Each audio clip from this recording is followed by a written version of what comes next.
요한복음 1장 40절입니다.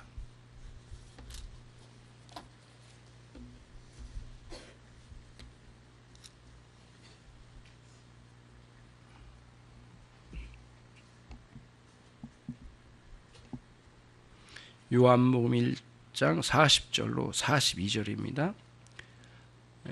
제가 읽겠습니다.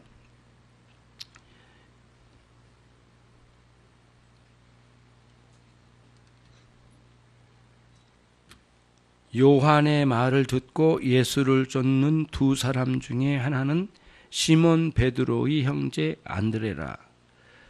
그가 먼저 자기의 형제 시몬을 찾아 말하되 우리가 메시아를 만났다 하고, 메시아는 번역하면 그리스도라. 데리고 예수께로 오니 예수께서 보시고 가라사대 내가 요한의 아들 시몬이니 장차 게바라 하리라 하시니라. 게바는 번역하면 베드로라. 아멘.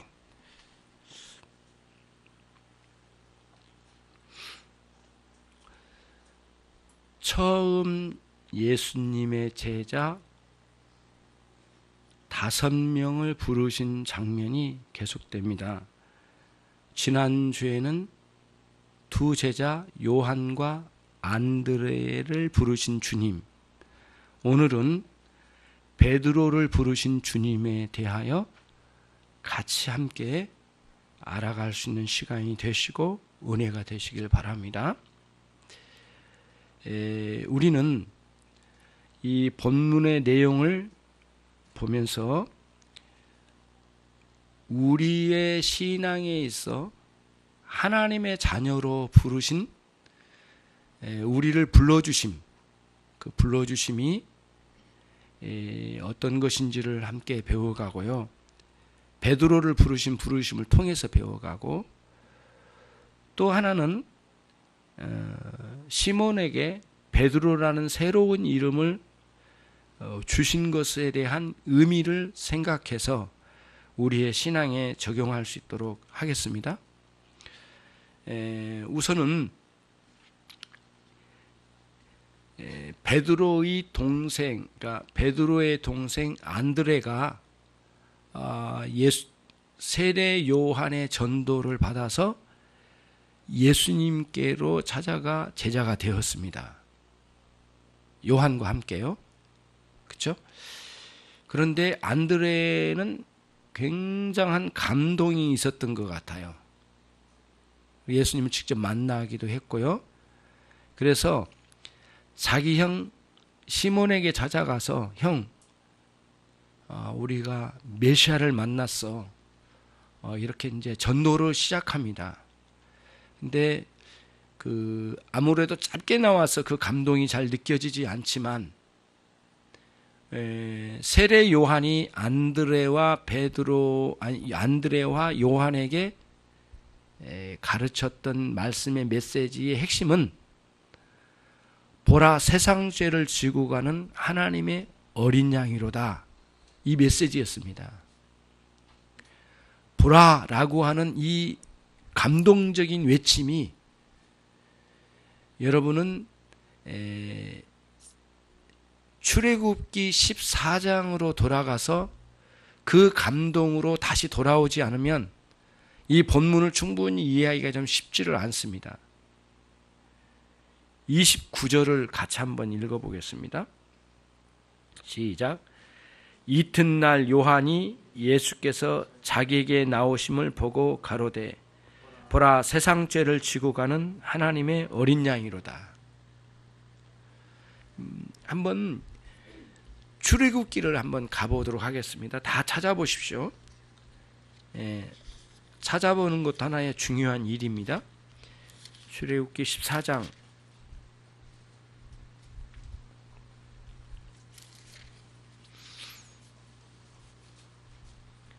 출애굽기 14장 10절입니다. 제가 10절로 14절 읽겠습니다. 바로가 가까워 올 때에 이스라엘 자손이 눈을 들어본즉 애굽 사람들이 자기 뒤에 미친지라 이스라엘 자손이 심히 두려워하여 여호와께 부르짖고 그들이 또 모세에게 이르되 애굽에 매장지가 없으므로 당신이 우리를 이끌어내어 이 광야에서 죽게 하느뇨 어찌하여 당신이 우리를 애굽에서 이끌어내어 이같이 우리에게 하느뇨 우리가 애굽에서 당신에게 고한 말이 이것이 아니뇨 이르기를 우리를 버려두라 우리가 애굽 사람을 섬길 것이라 하지 아니하더뇨 애굽 사람을 섬기는 것이 광야에서 죽는 것보다 낫겠노라. 우리 13절과 14절을 여러분과 같이 읽겠습니다. 시작. 모세가 백성에게 이르되 너는 두려워 말고 가만히 서서 여호와께서 오늘날 너희를 위하여 행하시는 구원을 보라. 너희가 오늘 본 애굽 사람을 또다시는 영원히 보지 못하리라. 여호와께서 너희를 위하여 싸우시리니 너희는 가만히 있을지어다. 여호와께서 싸우시리라. 너희는 가만히 서서 그를 보라. 이겁니다. 그러니까 세상 죄를 지고 하는 어린 양을 보라. 너희의 끝없는 짐덩어리인 이 죄의 문제를 그리스도께서 싸워서 이기시리라. 이런 감동적인 전도의 내용이 세례 요한의 보라 세상 죄를 지고 가는 하나님의 어린 양이로다. 이 감동과 연결이 있는 겁니다. 그러니까 우리가 싸워가는 게 아니라 그리스도께서 싸워 이기신 삶을 사는 것이죠. 이런 큰 감동적인 전도가 안드레를 통해서 이제는 형 베드로에게 전파되는 그런 장면이 오늘 장면입니다. 그럼 문제는 우리들이 신앙생활을 할 때 자꾸 넘어지는 부분이 하나 있는데 그건 뭐냐 하면은 내가 주님을 찾아서 믿었다라고 생각하는 착각이에요. 그런 오류에 많이 빠진 거예요. 오늘 또 보면은 동생 안드레의 손에 붙들려서 예수님에게 찾아간 시몬을 봐요. 그러니까 우리의 경험적으로 보면 우리 주님을 우리가 찾아가 믿는 거라고 생각하는 거죠. 그런데 본문에서 요한복음을 기록한 요한사도의 의도는 그게 전혀 반대의 생각을 가지고 이 본문이 기록되고 있어요. 그것을 오늘 먼저 생각해 보려고 해요. 먼저 시몬을 전도했던 동생 안드레는 그의 스승이었던 세례 요한의 전도를 받고 예수님에게 찾아간 사람입니다. 그런데 또 다시 거꾸로 올라가면 세례 요한은 자기 자신이 예수님을 만나거나 취하거나 그렇게 한 적이 없었다는 거예요. 세례 요한은 자기가 먼저 존재해서 예수님을 알아내고 예수님을 자기가 만났다라고 말하지 않아요. 오히려 반대로 가고 있어요. 예, 그게 요한 사도가 이 본문을 기록한 의도예요. 베드로는 경험적으로는 자기가 예수님을 찾아가서 만났지만 더 우리의 경험 그 너머에서는 하나님이 여러분과 저의 인생에 찾아오신 거예요. 이게 요한복음 1장에서 주구장창 주장하는 강조점이에요. 이 부분이. 제발 너희는 스스로 주님을 만났다라고 말하지 말라는 거예요. 그렇게 생각한 베드로는 실패의 삶을 살았을 뿐이라는 거예요. 이게 요한복음 전체 흐르는 베드로에 대한 기록들이에요, 여러분. 예.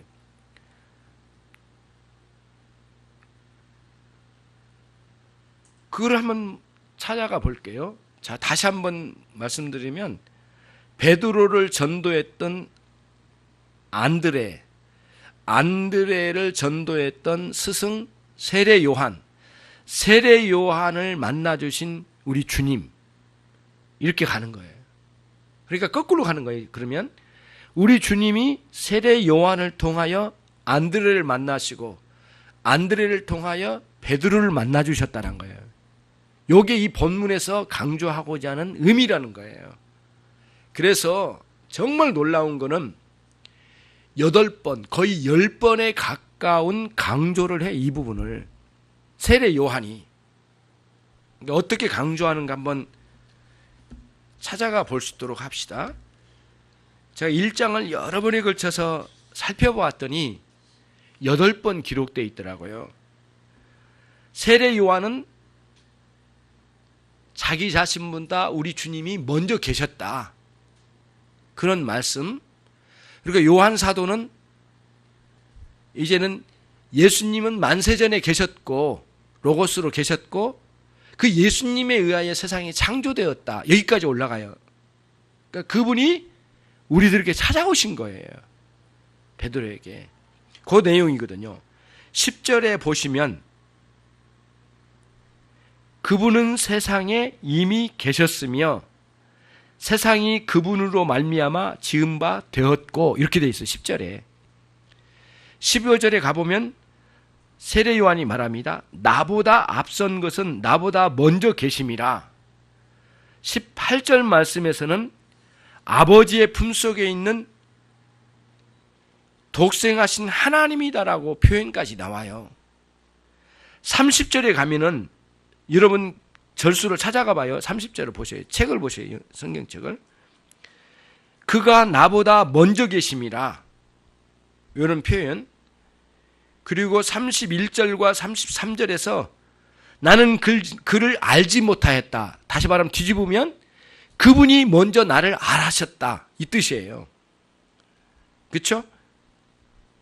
그 다음에 33절에서는 그분이 먼저 나에게 말씀하시다, 이렇게 나와 있어요. 물론 하나님이시라고 표현되어 있지만은 성삼위 하나님을 크게 연합되신 하나님으로 인식할 때, 이렇게 볼 때 그분이 나에게 말씀하시다, 이렇게 표현되어 있어요. 그러니까 쭉쭉 하면 하나, 둘, 셋, 넷, 다섯, 여섯, 일곱, 여덟 번이죠. 7번에 걸친 반복의 강조예요. 1장에서 엄청나게 강조해요. 세례 요한 자기 자신이 하나님을 붙들고 알아서 그 주님을 소개한 게 아니라는 거예요. 거꾸로예요. 예수님은 만세전에 존재하시고 세례 요한의 인생에 찾아오신 거예요. 그리고 세례 요한은 안드레와 요한에게 스승으로서 가르쳐갖고 설교로 그들에게 그리스도를 전파했어요. 그리고는 안드레는 놀랍게 감동 감화를 받아가지고 제일 먼저 달려간 곳이 어디냐면 자기 형 시몬에게 찾아간 거예요. 그리고 내가 메시아를 만났다.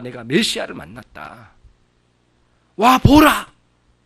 예, 우리 주님이 이리 말씀하셨고 나는 가 보았다, 그런 거거든요. 여러분 조금 확장시키면 마태복음 11장에 세례 요한이 안드레와 요한 사도를 보냅니다. 제자 둘. 여러 제자가 있지만 두 제자만 보내요. 누구에게 보내면 예수님에게 보내요. 그래서 예수님에게 아주 중대한 질문을 드리도록 했어요. 구약의 모든 선지자와 율법에 기록된 약속대로 오실 분, 그 메시아가 당신이십니까? 아니면 우리가 다른 분을 또 기다려야 됩니까? 이런 중대한 질문을 마태복음 11장에서 해요. 어떤 사람은 세례 요한이 감옥소에서 시험이 들어가지고 예수님을 의심했기 때문에 물어봤을 거라고 하는 해석이 있어요. 또 하나의 해석은 이거예요. 세례 요한이 두 제자를, 안드레와 요한 사도를 예수님의 제자로 파송하기 위하여 결정적인 순간을 경험시키는 그런 의도를 가지고 세례 요한이 감옥소에서 안드레와 그의 제자 요한 사도를 예수님에게 직접 보내어 그 중대한 질문을 하게 했다라고 하는 해석 두 가지가 있어요. 그 우리는 뒤에 있는 해석을 저는 신뢰를 합니다. 세례 요한이 중간에 감옥소에서 예수님을 의심했다기보다는 마지막 이슬처럼 사라지게 될 세례 요한이 안드레와 요한 사도를 예수님의 제자로 파송하는 결정적인 순간을 보낸 거죠. 아무튼 안드레는 메시아를 만난 거예요. 예수님께서 그 자리를 말씀하셨거든요. 이사야의 글을 읽어보았느냐? 예. 눈을 뜨지 못한 사람들이 나로 인하여 눈을 뜨고 안진뱅이가 일으킴을 받고 죽은 자가 살아난 것을 보는도다. 넌 이걸 보라. 이렇게 말씀하셨어요. 주님께서. 이사야 선지자의 외침이 그대로 이루어지고 있는 것을 너는 확인하라. 이렇게 말씀하시고 그 이상은 말씀하지 않으셨어요. 그리고는 두 제자는 돌아갔죠. 그래서 메시아를 만난 거예요. 안드레는. 분명한 건 그거예요. 여러 정황으로 볼 때 안드레는 엄청난 감동을 가장 사랑했던 형 시몬에게 전하고 싶었던 모양이에요. 그리고는 안드레를 통하여 우리 주님은 베드로의 인생에 찾아오신 거예요. 그러니까 여러분과 제가 가장 많이 넘어진 부분이 그거예요. 내가 뭔가를 잘 믿으려고 하는 거고 내가 잘 믿어왔고 나도 앞으로 잘 믿을 거라고 생각하고 지금 잘 안 되고 있는 것은 언젠가는 될 거라고 하고 자기가 잘 믿어왔는데 왜 지금은 안 되지? 이런 식의 오해가 참 우리들에게 많아요.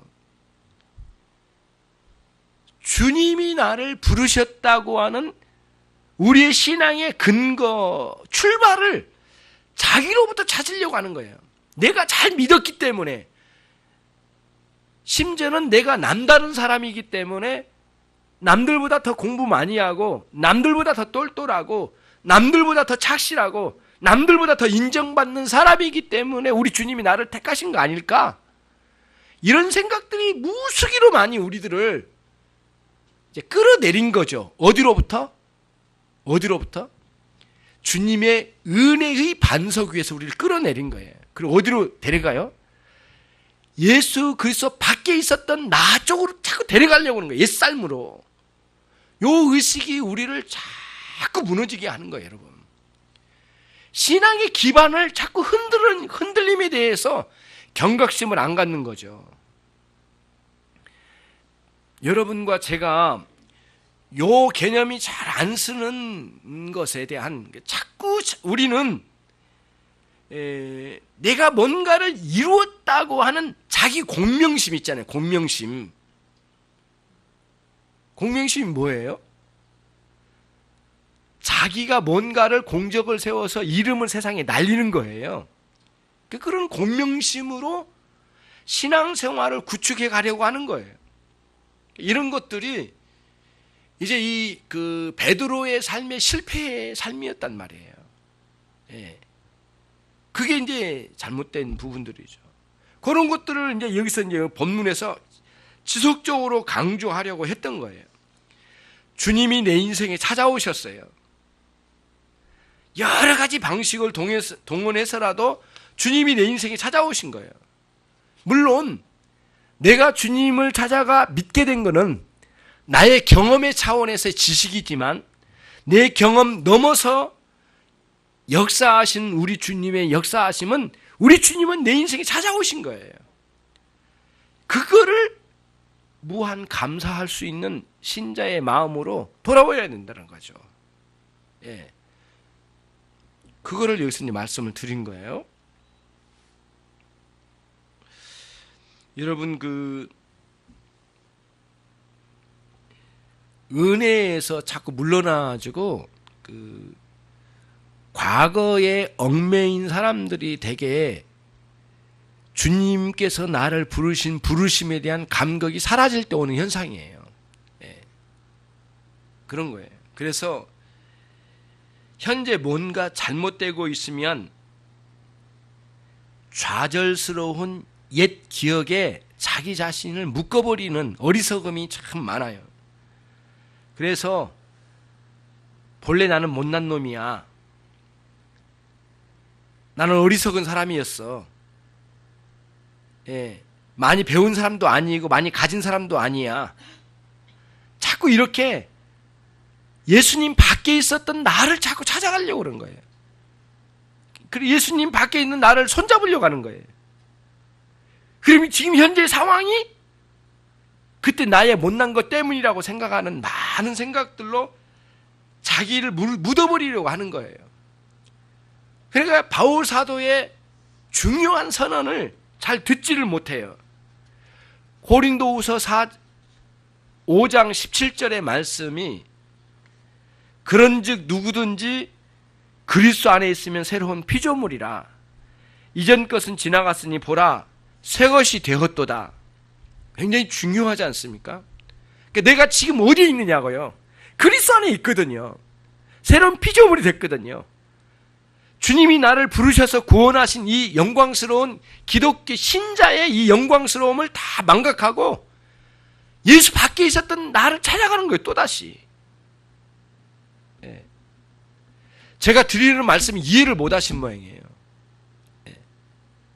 그 생각도 없었습니까? 그런 거 있었잖아요, 여러분.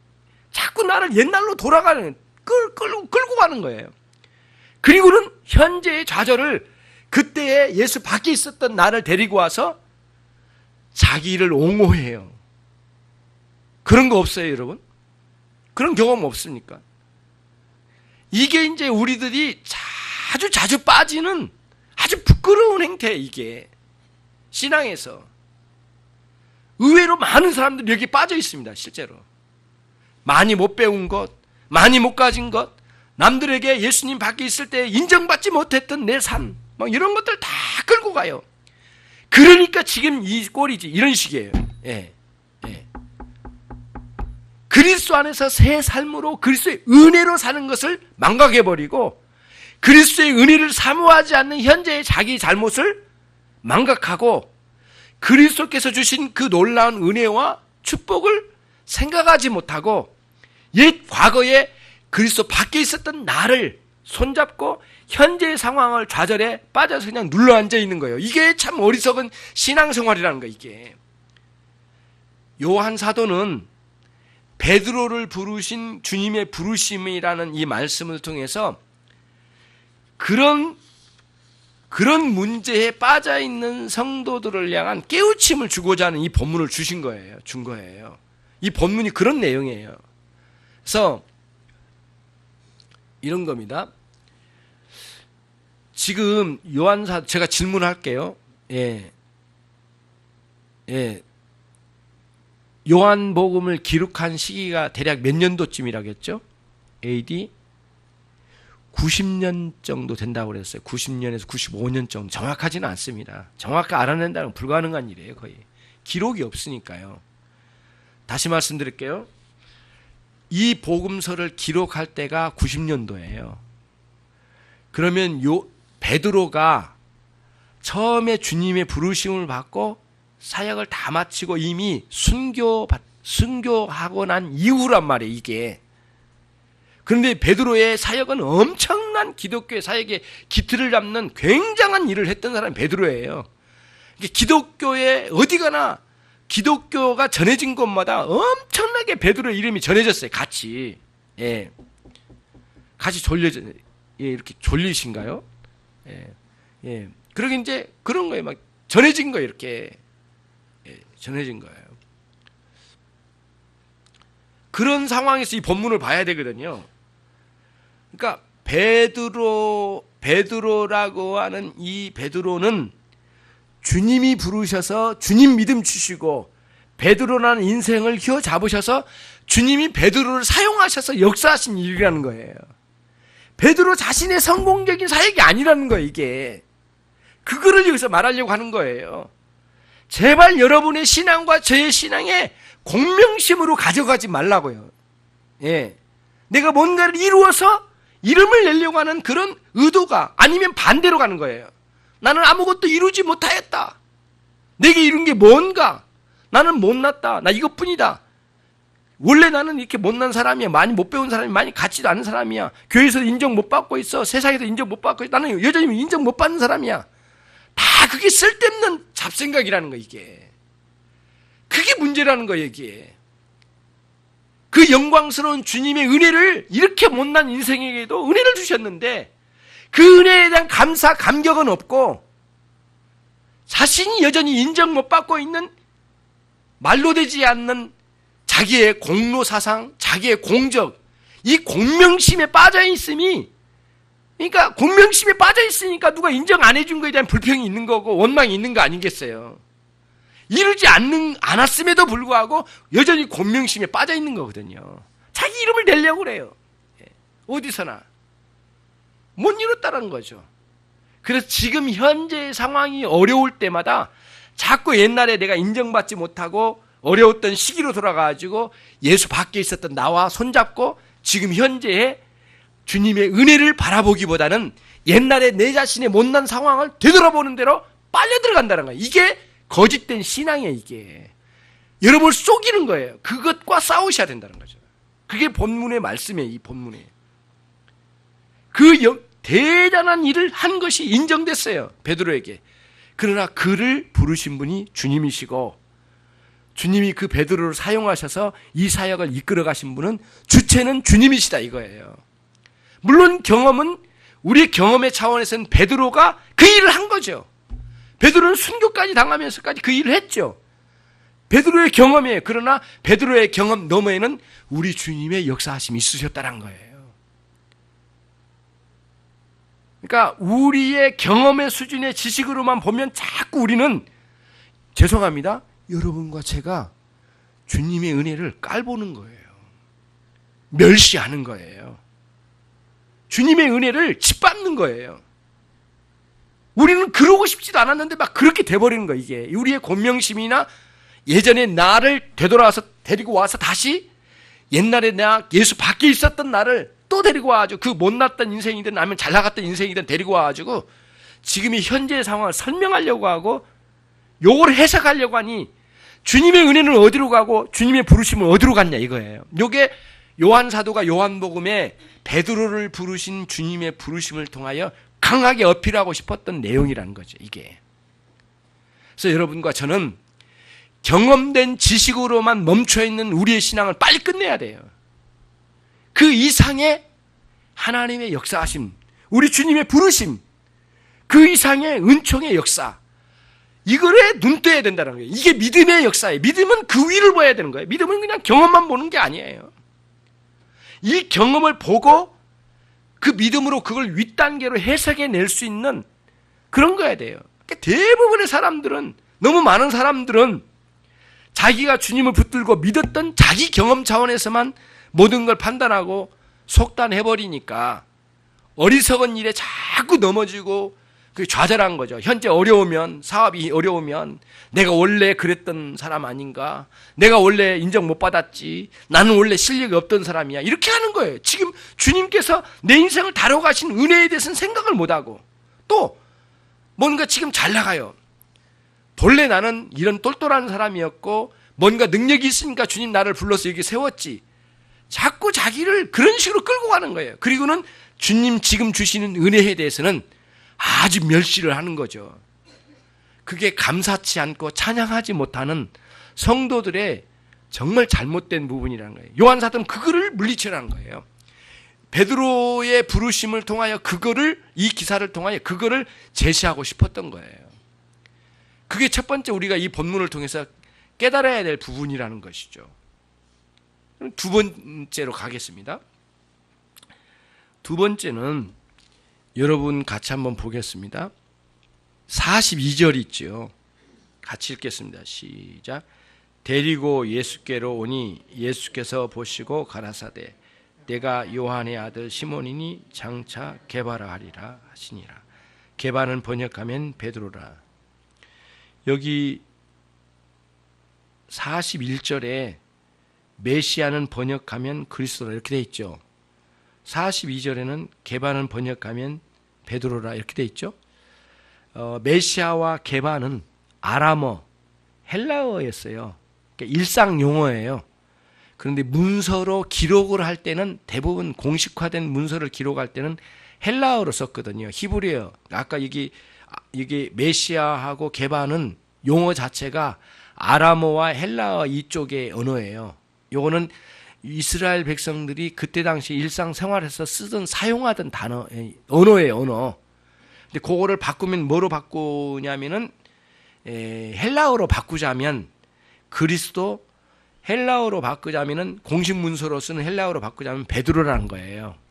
의미는 같고 이런 식으로 이제 보는 거예요. 그래서 그걸 번역의 내용을 바로 갖다 붙인 거예요. 그러면 이제 오늘 예수님 처음 시몬을 만나 주셔서 처음 하신 일이 뭐예요? 뭘 주셨어요? 42절에 뭘 주셨어요? 아니, 대답을 해보셔요. 그래야만 설교를 하죠. 뭘 주셨어요? 새로운 이름을 주셨잖아요. 그렇죠? 요한의 아들 시몬이니 장차 뭐예요? 게바가 되리라. 근데 그 게바는 다른 말로 베드로란 말이에요. 같은 말이에요. 근데 이 게바는 어떤 카파라고 하는 히브리어에서 나온 거래요. 근데 이 게바라는 게 무슨 뜻이냐면 베드로라는 게 뭐냐, 반석인데요. 그냥 반석이 아니라 가보니까 큰 바위가 이렇게 있으면, 자, 저 보세요. 큰 바위가 있으면 그 안에 동굴이 이렇게 있어야죠. 자연이든 인공이든 동굴이 크게 뚫려 있어서 전쟁이 나거나 지진이 일어나거나 위태로운 상황에는 가족을 데리고 전성으로 달려가지고 그 바위 틈 속으로 들어가가지고 숨는다는 거예요. 지금 이 집은 안전하지 않아요. 말을 타고 가지고 적군들이 막 불을 태우고 사람 죽이고 막 난리치는데 이 집은 안전하지 않거든요. 자, 절벽 사이를 기어 올라가지고 가족들과 함께 어떻게든 이 자식 새끼들을 데리고 기어 올라가가지고 저 속으로 들어가야 되는 거예요. 자신들의 위태로울 때는 안전한 곳은 저기 카파예요. 저기 케파라는 곳이에요. 그 굴 뚫린 큰 반석이에요. 숨을 수 있는 그런. 그러니까 굉장한 의지가 되고 힘이 되고 안전성, 견고성을 의미해요. 그래서 그게 사람들에게는 마음에 딱 새겨져 있어요. 영원한 피난처와 같은 안전한 곳은 게바, 베드로라는 거예요. 근데 주님이 시몬에게, 요한의 아들 시몬에게 게바, 베드로라는 이름을 주셨어요. 너는 장차 게바가 되리라. 그게 무슨 의미예요? 너는 견고한 인생을 살리라. 너는 진짜 사람들이 부러워하는 아주 훌륭하고 견고한 힘이 있는 인생을 살리라. 그걸 내가 주노라고 이름을 주신 거예요. 근데 1세기에 랍비들은 자기 제자들에게 스승으로서 이름을 주었답니다. 이게 유행이래요. 그래서 베드로가 예수님께서 이름을 주실 때 당황하지 않았을 거예요. 왜냐하면 선생님에게 찾아가면 주는 게 이름이니까. 그래서 베드로가 그 이름을 받았는데, 정말 여러분과 저는 오늘 이 요한복음을 그냥 여기 1장에서만 해석하면 도저히 이해가 안 돼요. 이 의미를, 그러니까 이 게바란 이름을 가지고 베드로가 일생을 살아가며 주님 앞에 살아가는 과정을 보면은 기가 막힌 거예요. 베드로는 그 이름에 맞게 열심히 살았어요. 그러나 자기 힘으로, 자기 지혜로, 자기 의지로 살았어요. 그게 베드로의 일생이에요. 언제까지? 주님을 3번 부인할 때까지. 그게 베드로의 실패상이에요. 그러니까 베드로는 주님이 주신 그 이름답게 살려고 무단히 노력을 했어요. 주님의 은혜에 기반해서 살기보다는 얼마나 열심히 살았는지 몰라요. 그래서 예수님이 어디 가시면 나 거기 따라가겠습니다. 따라갔고요. 예수님을 누가 잡으러 오면 예수님은 가로막았어요. 심지어 칼을 뽑아가지고 말고의 귀를 잘랐잖아요. 예수님은 끝까지 말렸어요. 칼을 들고라도. 칼을 써서라도 주님을 막아내는 대단한 힘이 있는 제자 중에 제자가 되고 싶었던 거예요. 그러나 모든 것은 그 다음이에요. 주님 잡혀가실 때에, 대제사장의 집에 끌려가실 때에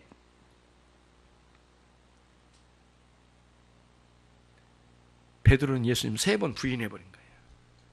완전히 나가 떨어진 거예요. 베드로의 이름에 완전히 떡칠을 한 거예요. 도저히 자기 힘으로 이룰 수 없는 상황에 도달한 거예요. 완전히 나가 떨어진 거예요. 예. 베드로가 꿈꿨던 것은 실패로 끝나버린 거예요. 사실은 정확하게 말하면. 근데 여러분 정말 놀라운 건 뭐냐면은 이 게바라는 이름을 주신 분이 누구셔요? 예수님이세요. 예수님이 주실 때는 너 스스로 의지를 가지고 게바 이름답게 살라고 주신 게 아니에요. 내가 너의 인생을 게바와 같이 이끌어가리라 주님 말씀하신 거예요. 베드로는 착각에 반대로 갔어요. 주님 주셨으니까 주님 얼굴도 쓰고 뭔가 주님 체면도 세우려면 죽도록 내 의지를 가지고 게바답게 힘있게 견고하게 어떤 제자보다도 앞장서서 살아야지. 그 실패예요. 끝이에요. 요한복음 전체가 그거를 보여줘요. 예, 요한복음 전체가 그걸 보여줘요. 그러면 이제 반대예요. 우리 주님은 처음에 베드로, 그러니까 시몬에게 게바란 이름을 주실 때에 내가 너의 인생을 게바와 같이 이끌어 가리라. 너는 연약한 자이지만 요한의 아들 시몬이지만 나는 너를 강하게 하리라. 너는 붙들어 주리라. 너를 견고하게 세우리라. 우리 주님이 그 일을 이뤄가시기 위하여 그 일을 했다는 거죠. 이름을 주셨다는 거예요. 이게 요한 사도가 보고 있는 중요한 관점이에요. 그럼 어디서 우리가 알 수 있느냐? 예. 어디서 알 수 있느냐? 시몬의, 그러니까 요한의 아들 시몬이라는 단어가 요한복음에 딱 두 군데만 나와요. 정확하게 다른 나오지도 않아. 딱 두 군데만 나와. 근데 뭐냐면 한 번은 지금 예수님께서 베드로를 처음 만나셨을 때 요한의 아들 시몬아 이렇게 부르셔요. 두 번째 부른 때가 언제인 줄 아세요? 베드로가 다 실패하고 다 무너지고 완전히 다 깔아뭉개고 베드로답지 않는 처절하게 실패 상황에 놓여 있을 때 우리 주님 오셔가지고 물어보신 거예요. 그게 어디냐면은 요한복음 21장이에요. 한번 가보겠습니다.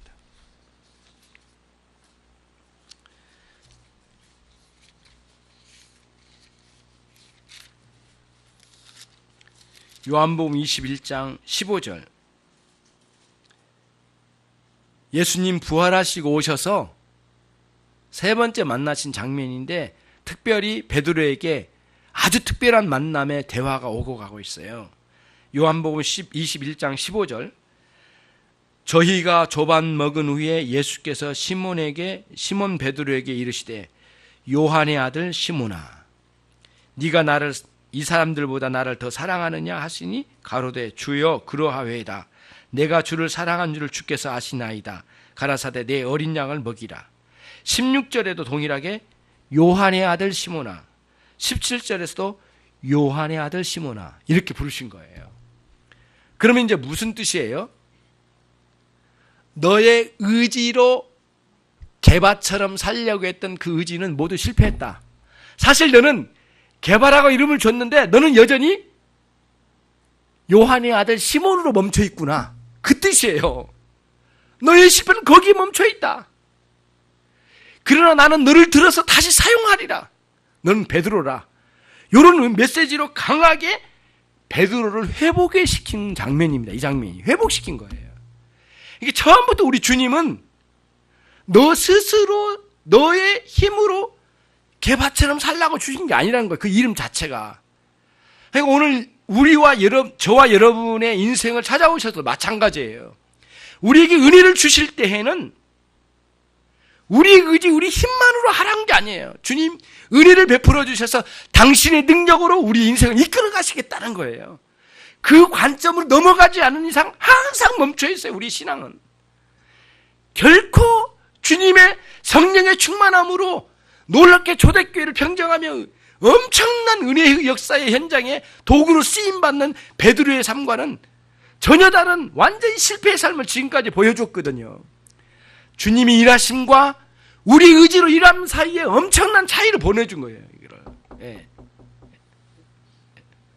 엄청난 차이를 보여준 거예요.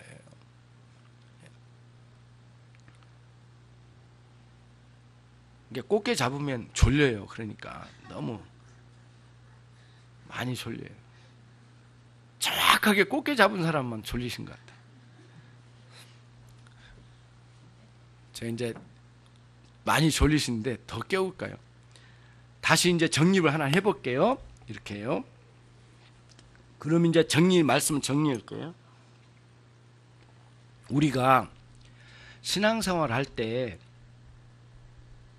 주님 부르심에 대한 감격이 없을 때가 은혜가 없을 때예요. 즉각적으로 그때 어디로 간다고요? 예수님 밖에 옛날 나. 그게 못난 나든 잘난 나든 그냥 그로 가는 거예요. 그럼 어디까지 간 줄 아세요? 이렇게 잘났으니까 나를 여기 뽑아주셨지. 그럼 베드로처럼 자기 의지로 일을 하려고 해요. 거기는 반드시 실패에 넘어진 자리가 될 거예요. 절대 그래서는 안 돼요. 오늘부터 그거 바꿔야 돼요. 옛날에 나는 못났든 잘났든 그게 근거에서 나를 구원해 주신 게 아니에요. 어딨죠? 주님의 은혜와 무한한 긍휼과 사랑으로 나를 구원해 주신 거예요. 근거는 우리 주님의 사랑이에요. 그러니까 은혜가 빠지면 자꾸 옛날로 가요. 그러나 은혜가 충만하면 어디로 가냐면은 하나님의 은혜로 가요. 감격, 그 은혜의 찬양. 예. 이렇게 가는 거예요. 은혜가 빠지면 자꾸 하나님 쪽이 가려지고 옛날 나 쪽으로 돌아가요. 못났던 나, 잘났던 나. 그래가지고 못났던 나를 보면 여전히 그러니까 내가 지금 힘들지. 잘났던 나를 보면 그러니까 내가 잘났지. 이런 식이에요. 잘 되는 거지. 인정해 주지. 막 이런 식이에요. 그러면서 곤명심으로 이 신앙의 길을 걸어가려고 하는 거예요. 이게 다 실패한 신앙으로 간다는 거예요. 그래서 실패라고 하는 것은 뭐 영원히 실패했다는 그 뜻 아니에요.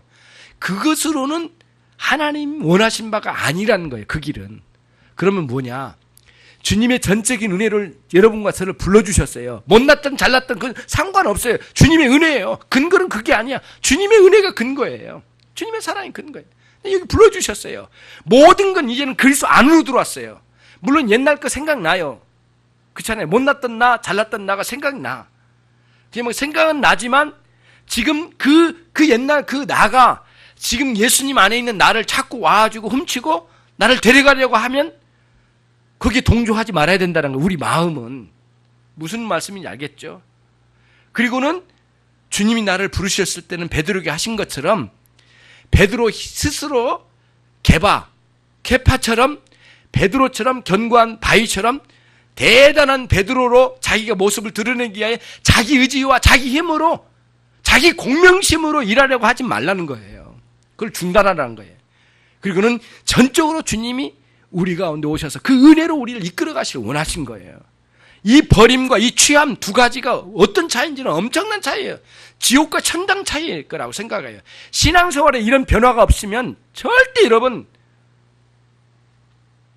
은혜의 충만함 가운데 주님의 일하심을 인정하지 않는 우리의 못된 근성을 버리지 않는 이상 절대 변화가 없단 말이에요. 그런 변화가 여러분들 안에 개혁적으로 일어나야 되겠어요. 실제로 그래요.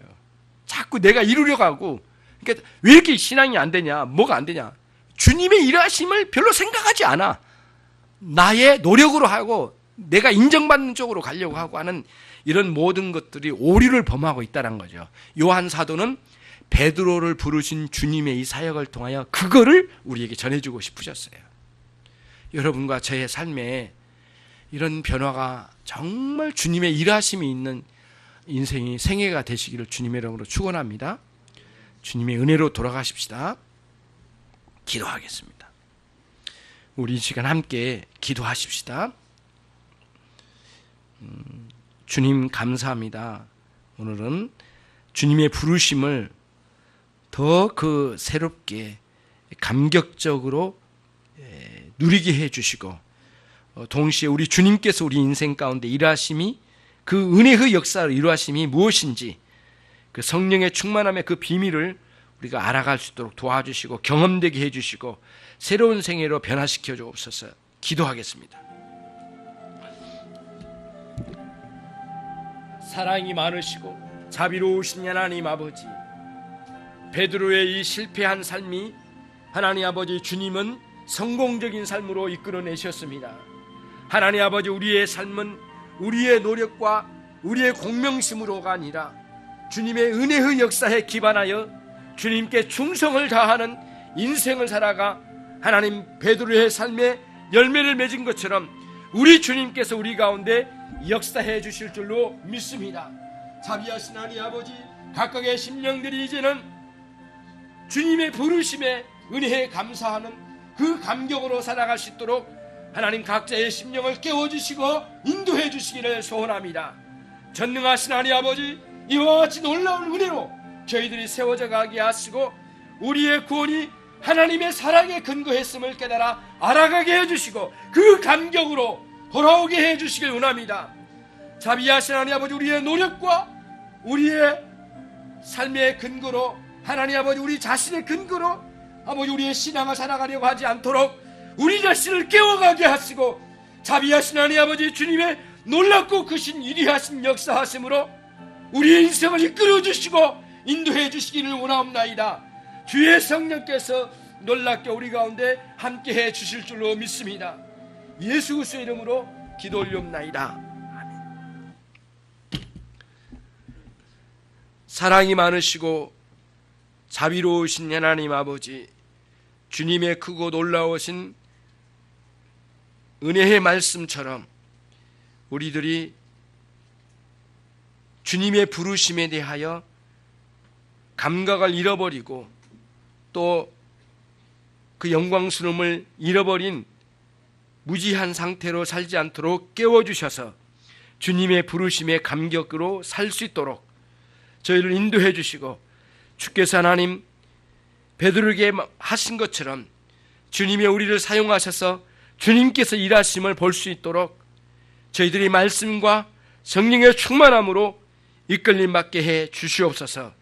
각 심령들을 깨워주시고 주님 안에서 주님의 은혜로 이루어진 우리의 인생이 되도록 역사해 주시옵소서.